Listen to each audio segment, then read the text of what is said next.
নাটোর থেকে বের হতেই ট্রেন ফুল স্পিডে ছুটছিল, কিন্তু কিছু কিলোমিটার পর এক সুড়ঙ্গে এক সন্ত্রাসী রেললাইনে টাইম বোম সেট করে দেয়।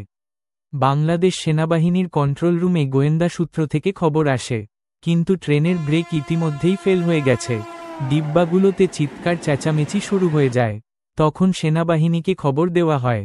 ঠিক সেই সময় বাংলাদেশি সেনাবাহিনীর এক জওয়ান কোনো দেরি না করে মোটরবাইক নিয়ে ছুটে যায়। জওয়ান সুড়ঙ্গ পর্যন্ত পৌঁছে যায়, কিন্তু বোমা ফাটতে আর মাত্র 7 সেকেন্ড বাকি, আর ট্রেন ইতিমধ্যেই সুড়ঙ্গে ঢুকে গেছে। জওয়ান বিন্দুমাত্র দ্বিধা না করে বোমাটি তুলে নিয়ে বাইক স্টার্ট করে গভীর খাদে ঝাঁপিয়ে পড়ে। মুহূর্তের মধ্যেই এক ভয়াবহ বিস্ফোরণ ঘটে, কিন্তু ট্রেন বিস্ফোরণের ধোঁয়ার ভেতর দিয়েই নিরাপদে বেরিয়ে আসে। তারপর ঝোপঝাড়ের ভেতর থেকে আহত জওয়ান রক্তাক্ত অবস্থায় হামাগুড়ি দিয়ে বেরিয়ে আসে। সে রক্তে ভেসে যাচ্ছিল, কিন্তু শত শত প্রাণ বাঁচিয়ে দিয়েছিল। অথচ তোমরা কেউ এখনো লাইক, সাবস্ক্রাইব করলে না।